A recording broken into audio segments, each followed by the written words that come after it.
Hello, my name is Zachary Chandler, and this is a presentation for my final project in ISTC663. What we're going to do here is we are going to look at lessons created and the activities in those to see what the goal is of those lessons and see how those relate to the learning theory studied throughout this course, along with the assessment and evaluations which will be given to the students. So let's begin with lesson 1, which is on unit conversion, the goal of which is for my students to be able to understand metric units and convert from one unit to another subunit within that, for example, from millimeters to meters or from meters to kilometers. So what we're going to do is we're going to have the students walk out given distance and feel various masses. All right, this is going to end up being our inactive portion of our lesson. Then our students are going to estimate distances and mass, which will fall into the iconic representation.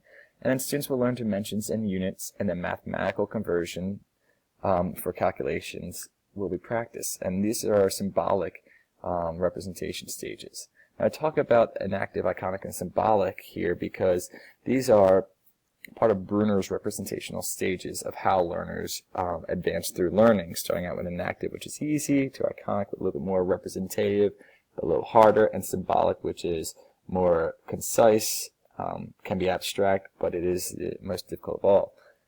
At the end of the lesson, students will be assessed when they're given 3 different items in the classroom to measure and are asked to convert their lengths into various subunits or different dimensions, if you will, those units. Like they could convert from millimeters to kilometers, liters to milliliters, so on and so forth.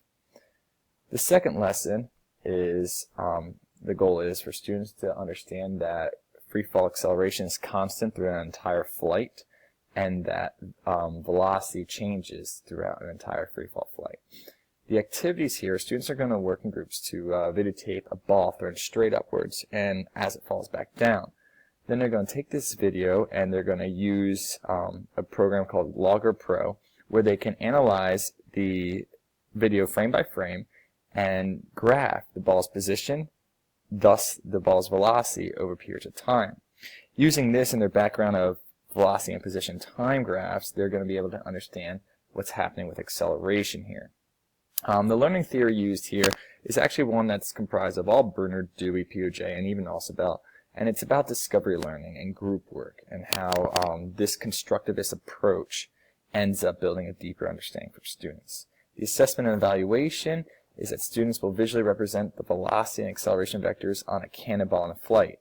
I gave you a quick example of this. This may be what I give them for their assessment. I may have them say this is the time cast of a man shot of a cannon. I want you to label the velocity vectors in yellow and the acceleration vectors in red.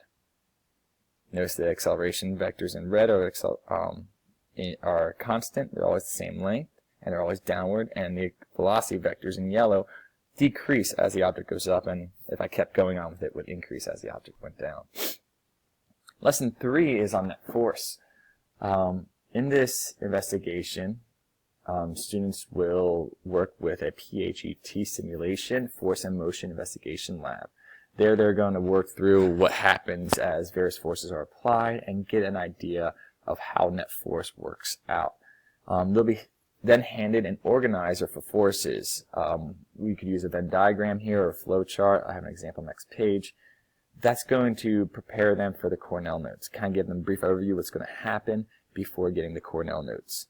After the Cornell notes, we're going to do some demonstration and rotate stations so that students can get practice using all the skills they've learned. This falls in line with mostly Ausubel's meaningful verbal learning.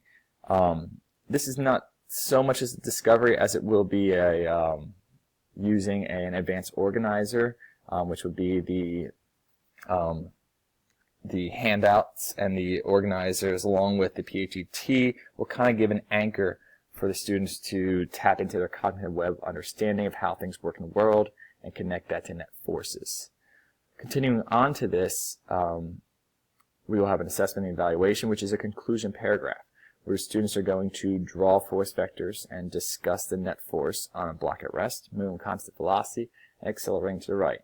If they can do all this, then they will show me that they understand net force when other forces are applied. Perhaps this right here might be what I use for my organizer. It would be filled out for the students, or we'd have them fill out together. And this would be something simple I'd give as an assessment, where they have to label the forces and write a written explanation of what's happening and why it's happening here.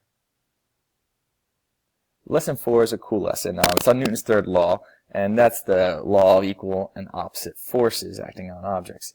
So the activities we start out with here, it's a really activity kids love. It's called Broom Ball Grand Prix, where they push around a bowling ball with a bristle broom.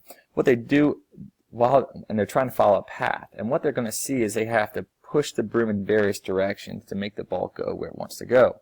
What we're going to do afterwards, we're going to analyze the bristle bending with free body diagrams, so that the students can see that as the broom pushes the ball also pushes the broom back, or the bristles back. Off of this, students will practice a worksheet with equal and opposite forces, so any forces acting on each other will always be equal and opposite. We'll also have some other examples. This kind of works with Bruner's stage of the representation as well as social interactions. Kids love doing social things, and Bruner picked up on that. He said culture is very important, and therefore you should interact students as much as possible when it comes to learning. You can see them moving around, pushing the ball is very inactive. Then drawing the diagrams is a very iconic way of representing their understanding. And then when we do actual physical problems, it's very symbolic. Students will be given 3 random interactions of objects at the end of the class and have to list the action-reaction pairs. Then they'll check with their Elo buddies, which is the person next to them, to see if they're correct. Learning Theory 5 is on the conservation of energy and using roller coasters to discuss that. The goal is for students to understand that mechanical energy is conserved and converted between kinetic energy and potential energy. In this honors physics class, we only are concerned about kinetic and potential energy. So what we're going to start out with first is a demonstration where students are going to make a hypothesis. Following that, I'm going to give them a true-false pre-assessment. It kind of gives an idea to see the questions that will be asked and lets me see what they know and what they don't know. Then we're going to do a reading and a class practice problem. During the reading, they're going to read about conservation of energy. That the kind of true-false pre-assessment kind of gave them a little heads up of what's going to happen. At the end, they're going to make a poster creation. And the poster creation is going to give them a scenario of a roller coaster, and they're going to have to draw the roller coaster, include the mass of the object, the heights, and find out what the velocity is at a certain time. This is using Ausubel's meaningful verbal learning. It's preparing the learner for what will be informed by creating an anchor into their cognitive web. I'm also giving them an advanced organizer in the true-false pre-assessment to help them prepare for the reading that's going to come up next and any lecture that will follow. At the end, there will be an assessment and evaluation, which students will be graded off their posters for accuracy and clear explanations. They will be turning in their posters, and I may also announce in the next class there will be a 2-question quiz that they have to be prepared for. Here is an example of the true-false pre-assessment that would be given right here, and over here would be an example of problem we do in class that would help guide them through how to solve or create their poster. My 6th lesson is on mass versus weight. The activities in here are pretty simple. They're going to take sticky notes. I'm going to give them sticky notes and say what's the difference between mass and weight. Write it down, put it on the board. We're going to read some of the answers students put to see if any of them are on the right track. We're going to do a discovery lab where they measure various masses and their weights. After that, they're going to graph the masses versus weights to see that there's going to be a linear relationship. They're then going to be, once we summarize that discovery lab, they're going to be shown this catchy song. The kids love and hate it all at the same time, but in the end, it helps them really solidify their understanding. And then we're going to do some calculating of mass, weight, and gravitational acceleration problems in class. The theory here is it's a constructivist approach through the discovery, but particularly Bruner stood out because Bruner focuses on examples and non-examples. So what we're going to do here is when the students find out that the correlation between mass and weight on Earth is 10 meters per second squared, we're also going to give them counterexamples, like what about the relationship on the moon or Mars? And they're going to have to see this contrast between the differences on Earth and the moon to realize that gravity's acceleration does have a serious effect here. In the end, the assessment is going to be students identifying their mass and weight using a scale on Earth, which I will have in the classroom, and then they have to use any textbooks and support to determine their mass and weight on 2 different planets, showing their work. Lesson 7 is on collision momentum. It's a good lesson.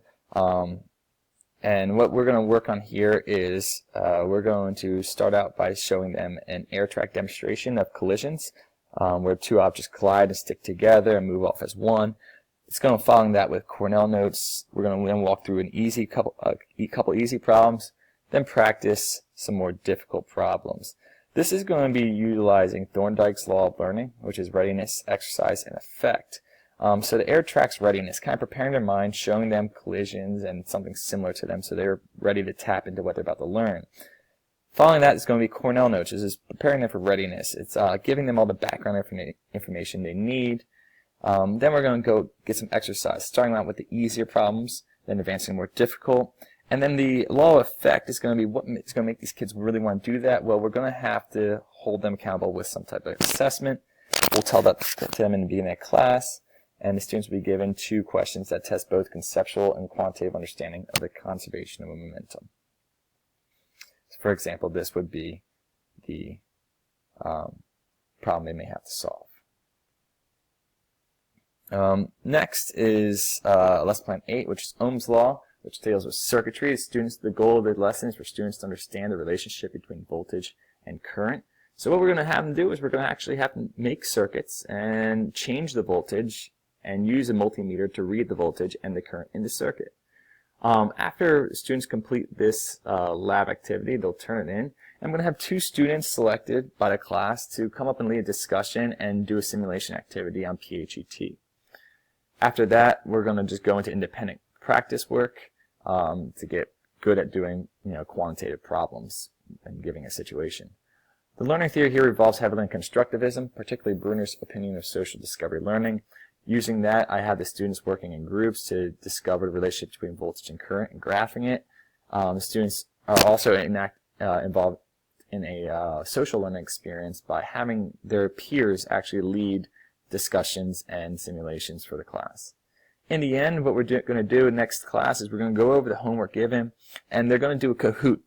And Kahoot's a multiple choice involvement activity online, so I can see where everybody's at and if we are ready for a summative assessment like a quiz. Lesson 9 is on electrostatics. The students will explore the attraction repulsions in an interactive discovery lesson where they will walk around the room giving charges to various classroom objects through friction, like rubbing fur or felt or something on a PVC or glass, etc. And they're going to record their findings in a table I'll show you in the next slide. This is going to be Bruner's constructivist approach, particularly his emphasis on juxtaposing examples and non-examples. Also, we're going to have the students then, after they go around the classroom doing the lab, they're going to write a conclusion paragraph discussing the relationships between like, opposite, and neutral charges. Here's a table that the students would have to complete through the lab. You can see they have to describe many things to kind of formulate one final understanding of charges and how they interact with each other. The final lesson in this final project is lesson plan 10. It's on the index of refraction, which is the ratio of speed of light in a vacuum to speed of light in a different medium. And this causes light to bend when it enters into slower mediums. The activity here is we're going to start out with is a spearfishing discussion. Where to aim if you want to hit a fish in the water. We'll put them in the survival situation. Then we're going to go into an interactive demonstration, followed by an introductory reading. We're going to have lecture notes about light speed and how mediums change speed. Then we're going to practice Snell's law, which is how to calculate the angle light will bend. And then we'll do speed of light in a water lab. The theory here is all spells meaningful learning, verbal learning. It's by creating an anchor into the student's cognitive web with a pre-reading. Also, I use a discussion and a demonstration here, multiple demonstrations actually. And then the students go into either a lecture or some Cornell notes about the speed of light and how it changes in the medium. Finally, of course, they'll be assessed by using a scavenger hunt where they have to solve problems to find hidden objects around the room. The first person to conduct it gets, wins. And students like to compete for prizes. I think that'd be a good motivation for them. All in all, my name is Zachary Chandler, and this is my final project presentation for ISTC663. Thank you very much.